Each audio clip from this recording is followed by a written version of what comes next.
Vamos falar política, eleições municipais. E a nossa pauta, né, com muita tranquilidade, a gente vai analisando as coisas e os passo a passo, e os passos que são seguidos por aqueles que vão sim determinar o processo eleitoral, o processo eleitoral. E o que a gente vê, de fato, é justamente dos municípios, né? Vários municípios já vão se definindo suas chapas, as pessoas vão definindo aí quem é candidato, quem não é. E nesse afã a gente tem que focar onde nós estamos. Nós estamos em São Vicente Ferrer, sem sombra de dúvida. Falamos a semana passada sobre o processo de composição de chapas, sobre como vai ser difícil chapas não competitivas para vereador se colocar, porque hoje não tem mais aquele lance da grande coligação, das coligações que estão unificadas, e também da importância hoje, e também falamos também da importância da candidatura das mulheres, que não adianta você colocar mulheres para serem candidatas só para compor, hoje elas têm que ser competitivas, e é um alerta àqueles que são aí os líderes políticos, os presidentes partidários. Pois bem, vamos agora falar das candidaturas majoritárias que se apresentam em São Vicente. Falei, é claro, público e notório, que o prefeito atual será candidato à reeleição. Não há sombra de dúvida sobre isso. Né? E também temos a oposição, onde todos perguntam se o que foi o ex-prefeito será candidato ou não. A grande pergunta hoje é do extremo norte ao extremo sul de São Vicente. Eu não quero analisar a questão da pergunta se vai ser candidato ou deixar de ser candidato, daqueles que estão caminhando para a oposição, que se diz a oposição. Eu quero analisar projetos, eu quero analisar análise profunda do porquê e para quê. Você pode até dizer, eu vou ser candidato, eu posso agora decidir que serei candidato. Né? A legitimidade constitucional me garante isso. Eu já fui candidato. Mas eu gosto muito de observar cenários. Eu sempre observei aqui e disse que a oposição, daqueles que se diz oposição para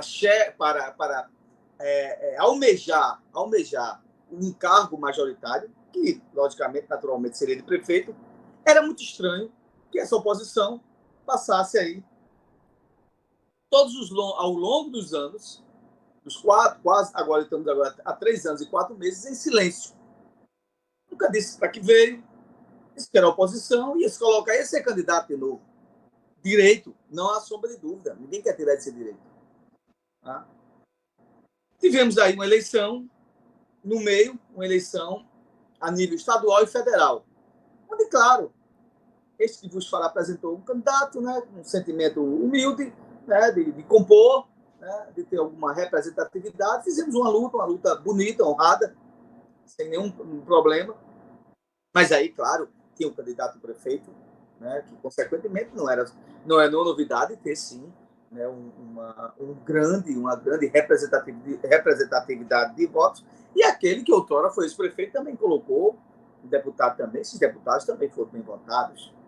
Não há sombra de dúvida sobre isso. Mesmo com uma distância muito grande daquele que foi o primeiro lugar, de quem hoje ocupa o chefe, e é chefe do Poder Executivo de São Vicente Ferrer.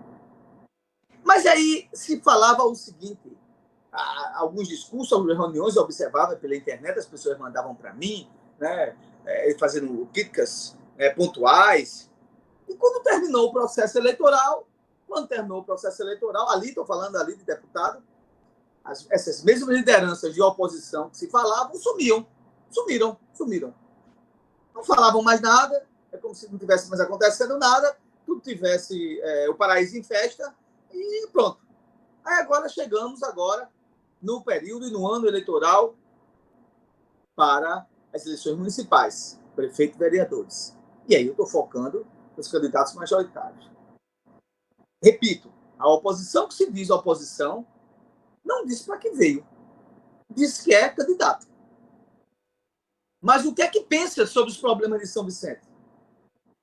O que é que está pensando sobre médio a longo prazo, daquilo que não foi visto, daquilo que teve a oportunidade de fazer e não fez, a depender da candidatura, e que a gente sabe muito bem que a oposição, né, que daquele que se diz a oposição para candidato a prefeito, teve aí 5 mandatos. E o que a gente está esperando é o seguinte: por que eu vou ser candidato novamente e para que eu vou ser candidato novamente? Porque se foi para fazer a oposição ao prefeito atual, não foi feito. Quando eu falo oposição, é oposição construtiva. Oposição daquilo que não está caminhando, daquilo que não almeja, que não foi almejado, daquilo que o povo não está sendo conquistado, não está sendo entregue nos serviços públicos, nas grandes demandas que foram prometidas, ou naquilo que você queira dizer, olha, era bom que fosse desse jeito, eu tenho uma ideia. Eu, quando pautei minha candidatura, eu pautei por ideias e projetos que eram perfeitamente executáveis. Perfeitamente executáveis. Perfeitamente executáveis, sem sombra de dúvida. Eram, sim, tinham planejamento de início, meio e fim. Sempre gostei de fazer desse jeito. Mas aí eu pergunto, e agora?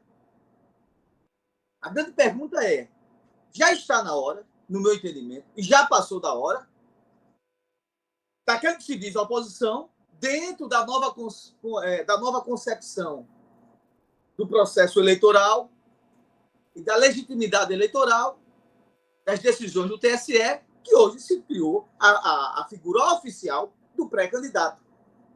Do pré-candidato. Dizer, eu vou ser candidato para isso. E por que eu vou ser candidato? Do porquê e para quê? Essa é a grande pergunta. Não adianta ficar com raiva. Não. O caminho não é esse, não. Entendam o que eu estou falando. Você que se coloca hoje numa situação de oposição e que é contra o que está estabelecido. O que está estabelecido hoje é 100%? Não. Tem problemas? Tem, sem sombra de dúvidas. Devem ser criticados? Deve. Mas não foi durante o tempo todo. E, claro, e dentro do processo de embate, quem está também no poder recebe também suas críticas também. E isso daqui cansou de criticar e vive criticando aquelas coisas que não acontecem nos anseios da população ou que a população anseia que seja entregue, não foi entregue. Ou que está não acontecendo conforme as demandas administrativas municipais, né? Naquilo que o povo almeja, naquilo que o povo sente que o poder público não está lá. E a gente faz essa crítica construtiva. Outro dia eu estava falando aqui, num comentário aqui de uma amiga nossa, de umas ruas que estavam sendo construídas e que essas ruas não tinham nem casas. E eu disse, isso é motivo de você denunciar, de você ir na prefeitura e dizer, olha, a minha rua tem aqui tantas casas e ela não foi calçada. Por quê? Você primeiro notifica a prefeitura, procura saber respostas, né? E tem um Ministério Público para isso. Até que tem o ar de fiscalizar as ações públicas. Tem os vereadores para isso também. Apesar que hoje a maioria dos vereadores, a sua grande maioria, são todos do lado do governo. Mas isso não significa que você vai falar com o vereador tome informações com o chefe do Poder Executivo e ele diga, olha, isso aqui também está sendo, essas ruas também estão sendo planejadas, vão ser também acobertadas, né? Está no cronograma também de execução. Eu estou dando aqui um exemplo prático. Estou dizendo o seguinte, que a administração atual também é passiva também de críticas, de autocríticas. E eu digo que toda vez que nós criticamos, eles melhoraram até porque fizeram retificações. Mudaram o rumo das coisas. Toda vez que nós criticamos o governo municipal em São Vicente, ao longo desses 3 anos e 3 meses, eles mudaram as concepções. Atentaram a isso. No mínimo, atentaram para... Porque a gente estava fazendo críticas legítimas. Críticas legítimas. A questão da água mesmo. E ele continua com problemas. Mas depois a gente viu uma movimentação da própria prefeitura na água lá de Sabidão, lá do Miguel Arraes. Vocês devem estar lembrando disso. povo lá estava pagando a água, pagando a Compesa e a água não chegava. Depois a gente viu uma movimentação da prefeitura, né, de atender aquela demanda. É assim que funciona. Oposição e situação. Você não ter medo de criticar.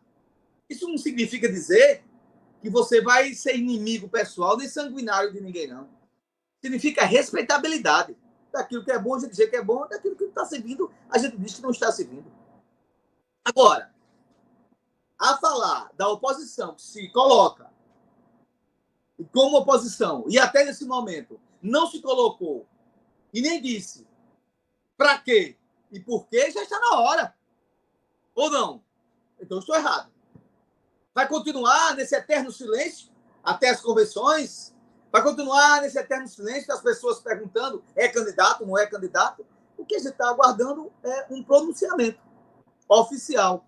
Seremos candidatos, temos essa pauta normalmente. Isso aí é legítimo do processo democrático. É legítimo do processo das eleições. O que não pode é ficar em silêncio ad eterno, eternamente, em berço esplêndido. Por quê?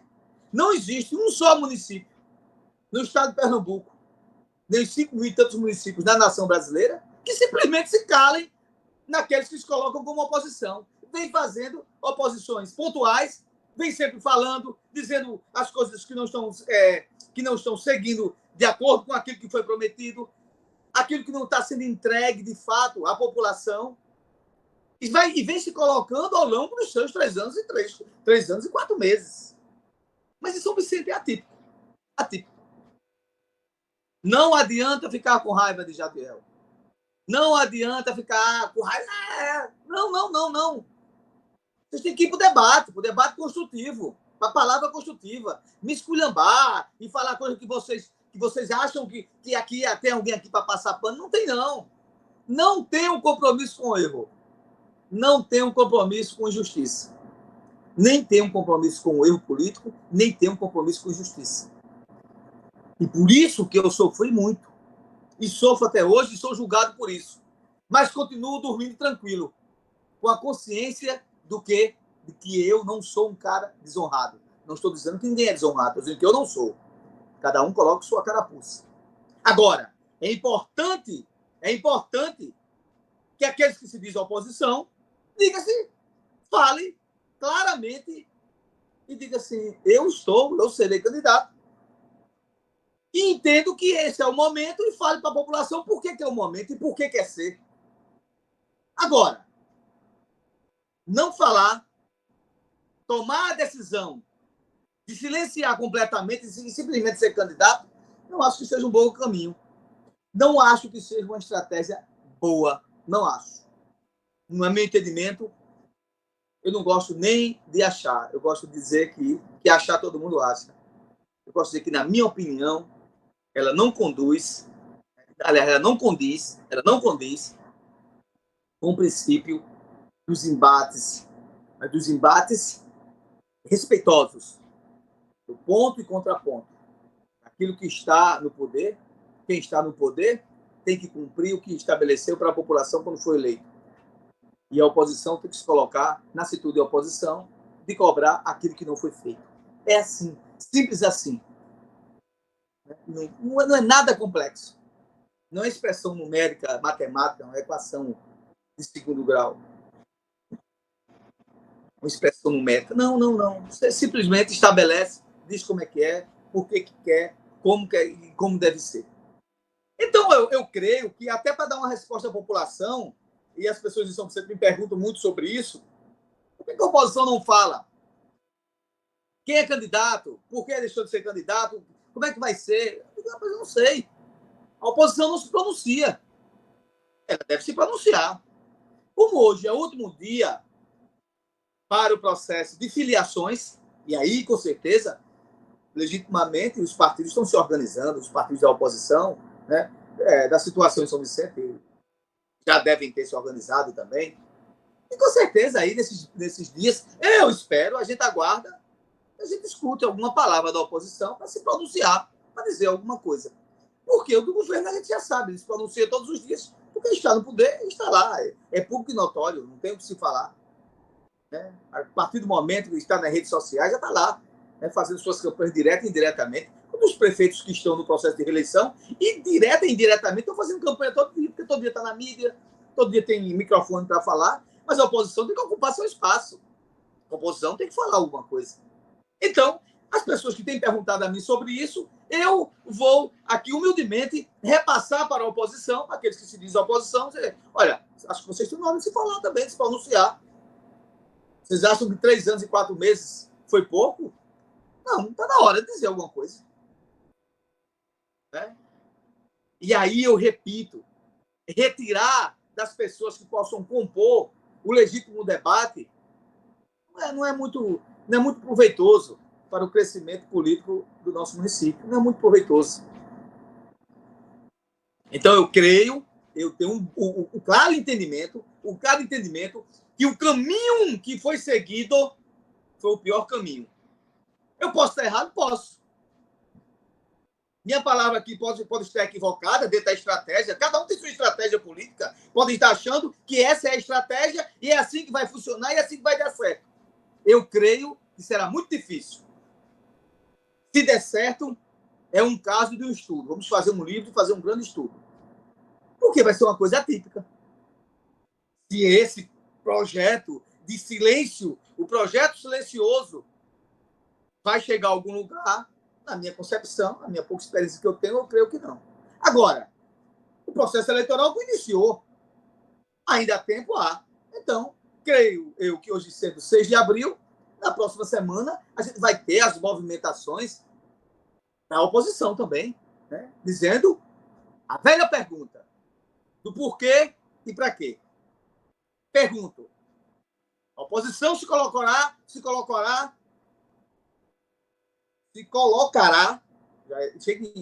a minha língua aqui enrolou, se colocará como legítima candidata contra o poder constituído, dentro do processo do direito democrático, dentro do rito processual da legitimidade democrática, da legitimidade eleitoral. A oposição se colocará dentro do processo legítimo eleitoral. Mas nós perguntamos, para quê e por quê? Essa é a resposta que as pessoas estão me perguntando, que os nossos ouvintes, que aqueles que são seguidores da rede social me perguntam. Que todos aqueles que conversam comigo sempre me perguntam. Eu estou passando publicamente agora para a própria oposição. Ela está com a palavra. Para quê e por quê? E, para o que já está constituído, tem que saber o mesmo sentimento. Estou no poder e vou agora entrar no processo de reeleição. Para quê e por quê? Agora, como eu falei, a situação estava aí trabalhando todo dia, dentro das concepções de aliança política, trabalhando nas concepções de aliança política, está numa mídia, todos os dias aparece na mídia. Mas eu sou mais enfático na oposição por causa do silêncio ensurdecedor de 3 anos e 4 meses. Está aí a pergunta para eles, ou para ele.